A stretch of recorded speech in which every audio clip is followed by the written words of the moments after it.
Hey guys, what is up and welcome to a new Tesla update video. So today, as per usual, let's go over Tesla stock, let's go over the market, let's go over what is happening to Tesla stock and yet another day, of course, which honestly shouldn't be too much of a surprise. Again, when Tesla usually gets going, it's pretty rare that it pulls back right away, right? It tends to be just, it usually has some pretty nice momentum moving forward, but we are in a very interesting spot on today's close. So I'll give you my thoughts moving forward. And yeah, if you enjoyed, don't forget to hit that like button. This is not financial advice and I am not a financial advisor.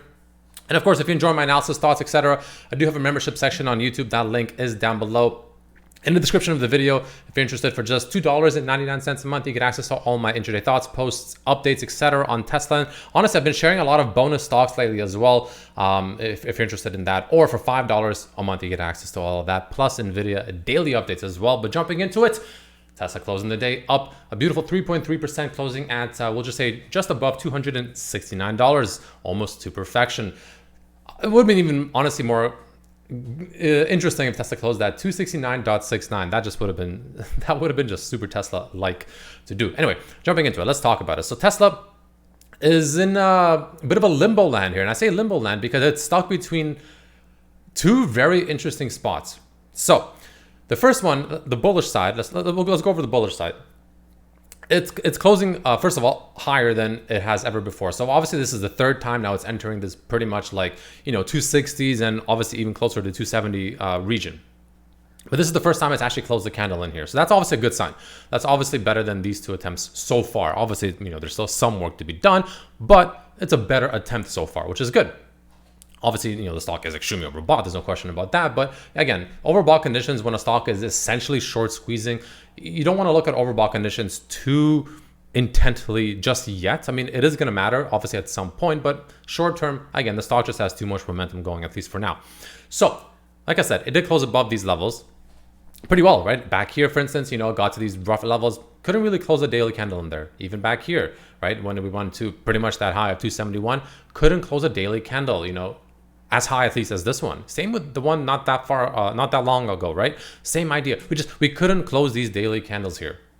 Today we did, so that's a good sign. But the reason I say it's in a bit of a limbo land is because despite us not only closing a daily candle in here, but we also broke out of this little trend. You can see this downtrend right here, right?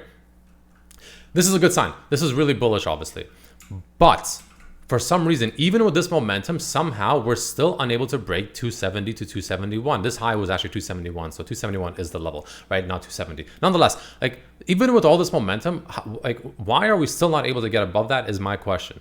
So that's what I'm kind of a little bit confused about, right? So that's where we're stuck in between. We still have this major level above us at 272 to break, which is still like $3 away from us, right? That's still not, it's not a lot, especially for Tesla when it's moving like this. $3, it's not that much, honestly. But nonetheless, why are we having issues breaking that is my question. So again, very interesting spot to close.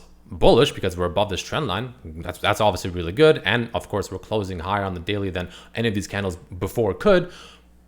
But why are we still below 271? I want to see it above 271. With all this momentum, how are we still struggling to get above that level? I don't really understand that. Maybe on Monday, it'll change things. Maybe on Monday we'll break through it. But obviously, as it stands right now, it's still a question mark. So watch for those two levels. Honestly, 271 to as low as about 262, 263. Watch for those two levels as resistance and support, respectively. One of those will crack. And I think from there, we'll continue moving in that respective direction. Because again, I know I just said don't pay attention to overbought conditions, but it's still just worth mentioning to have in the back of your mind. Tesla is at extreme levels, not just overbought, it's at extreme overbought levels, right? Now, obviously, it can stay overbought for a long time, right? When things get going, you can see here, it does get going. But as you can also see, it also stopped and corrected pretty much that entire move. And that is still a potential possibility for Tesla to do, right? There is still a chance, unfortunately, that it does correct this entire move back. Not entire move, but a decent portion of the move back down to this bottom trend line at some point within the next, let's say, 2 weeks, back to honestly even 230s. That is still in the cards, unfortunately, right? Until we at least break 270. But even if we break 270, and this is the next thing I'll talk about, there is one more thing I am a little bit worried about, right? So Tesla's rocketing. Market is pretty much doesn't even care, it feels like, right? The market, if anything, is just selling off, actually, while Tesla's rocketing. So I'm not sure if that's a good thing or a bad thing. But the one thing I will be watching also very closely is what I like to call, it's not like I like to call it, but it is essentially a liquidity trap, right? The way that works more or less is going to be this. So let's talk about this. Let's think about this in a more slightly more psychological level. What is everyone and their mother and their cats and their dog paying attention to right now? Everyone's looking at 271, 270, 271. Everyone's looking at this level. Why? Because, well, it's just the obvious level to break, right? It's just so obvious. Like, everyone is eyeballing this level. Everyone's waiting. Everyone's thinking, okay, it breaks, I'll go long. Okay, it breaks, I'll, close my shorts or puts or whatever. I'll exit my, puts essentially, right? Everyone is looking at this level as that sort of main level.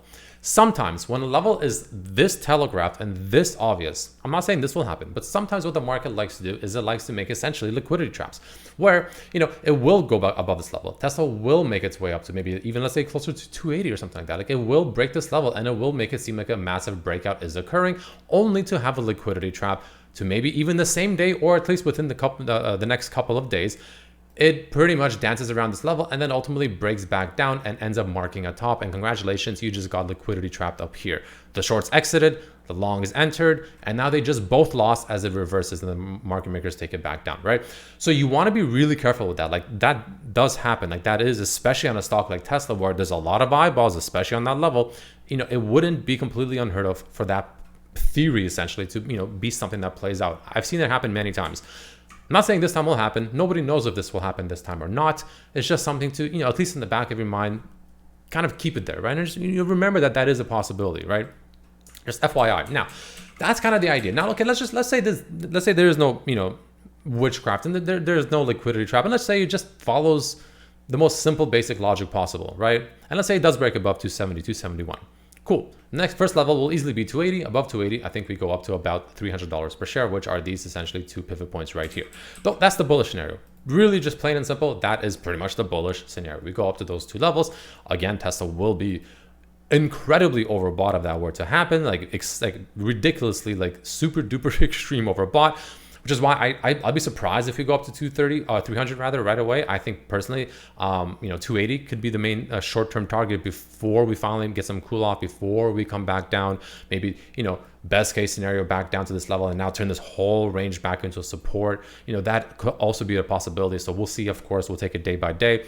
But, I think I personally think that a move back down to make this move overall healthier is either we consolidate around here between 270 and 250s, or we ultimately make our way back down and we come back to these major support levels down here to refuel at some point within the next 2 weeks, I would say roughly, where the market bias is for support, where the stock would reset its extreme overbought territory, and the stock would really just kind of calm down and reset in a healthy fashion. Because again, the issue sometimes when you have these very parabolic moves is they are almost always followed, especially on Tesla, with parabolic moves back to the downside.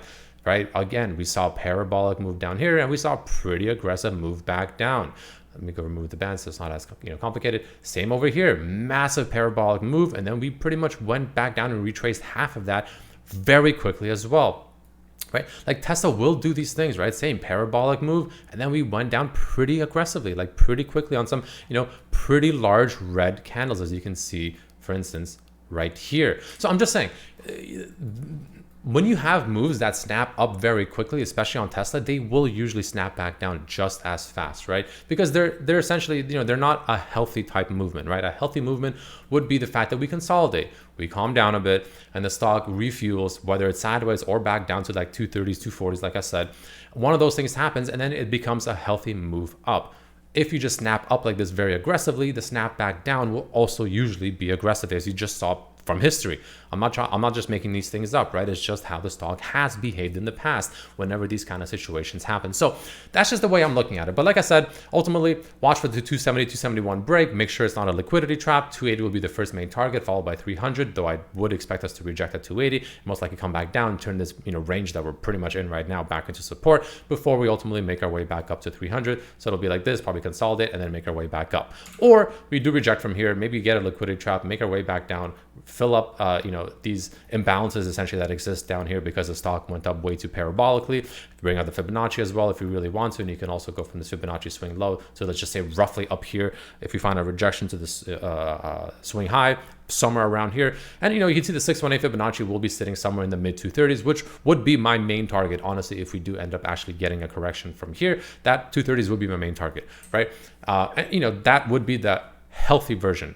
Who knows if that will actually happen? So watch for those levels, watch for these moves, and we'll just see how it plays out. Now, obviously on the 15-minute chart, Tesla actually deleted it. It did actually break out towards the end of the day on this 15-minute little kind of small, little bull flag that it was in. So, not too bad, right? It's not too bad. So you can either look at it like this. This is the bullish perspective, right? Nice little bull flag, nice little breakout. Or you can argue the fact that maybe we haven't fully broken out yet. Maybe we're still in this ascending triangle on the 15-minute chart. Maybe we'll get one small pullback on Monday morning, we'll come back down to about 267 and then ultimately break out from that. That is a possibility. If that happens, I will most likely buy. And obviously with a tight stop loss, because there is potential that this just comes back down to 267 and then just pretty much rockets from there. Kind of like what it did this morning. Nice little sell off in the morning, pretty much just to rocket the rest of the day. That can happen on Monday as well, right? So again, there's a lot of very crucial levels to watch out for on the short term, at least if you're kind of day trading-ish the stock. But on the longer time frame, again, you really want to watch out for that potential liquidity grab coming up above 270, between 270 and 280, in my opinion, if it were to happen. As long as, if that were to happen, especially if Tesla were to come back down and honestly lose the 260s, that wouldn't be ideal. So anyway, that's just kind of what I'm looking at now. Towards the end of the day, before the market closed, pretty much within the last 10 minutes, a lot of calls came in on Tesla, very aggressive ones, million dollar calls. So clearly the bulls are expecting Tesla to continue pushing up. So we'll see how that plays out. It very well could. Absolutely. We'll see if that actually, comes to fruition or not. But in terms of most bearish flow, Tesla is actually up here though. So, ultimately Tesla is still confirmed 13 million bearish for the day. So clearly a lot of bulls are taking profits despite, that end of day push that we had right there that you just saw as well. So anyway, that's kind of what I'm seeing for Tesla right now. Actually, let's take a quick look at the weekly chart. Of course, the weekly candle has officially closed. Similar to what I just said on the daily chart, the weekly candle, is looking obviously pretty damn good, right? It's looking pretty solid, right? Obviously closing pretty much among the highest weekly close it's seen in quite a long time. And it's looking really good. But again, I just want to make this really clear.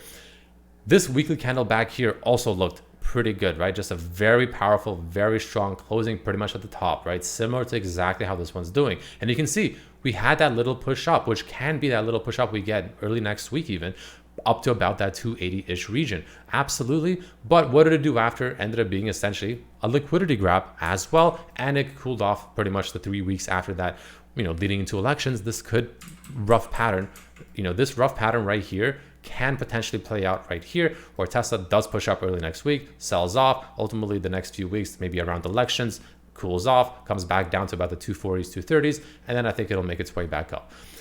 Again, that's just what I personally foresee happening, because again, even despite this strong close, we still haven't broken out of this 271 range. Even if we go to 280, it's a matter of closing the weekly candle above the 271, which is, in my opinion, more important, because that can potentially signal this rising triangle on the weekly, which I've mentioned before, which obviously held for this week. I know there's a lot of lines. Let me remove this market bias so it's less confusing, hopefully. But you can see, we're making equal highs over here while making higher lows over here. So that's obviously a rising triangle. And we could still, in theory, get one more move back down to about this 230s, 240s range, to that trend line, and continue this rising triangle before we ultimately break out. Or obviously, maybe we just break out next week. Nobody knows, but watch for those levels, watch for those breaks, and potentially watch for the supports down below as well. And let's just see what happens moving forward into a potentially large week coming up next week with a lot of earnings coming out. So a lot of information. Hopefully it helps, and let's just see what the next week and honestly the weeks even leading into the election bring to us. But thanks so much for watching. See you for the next one. Peace.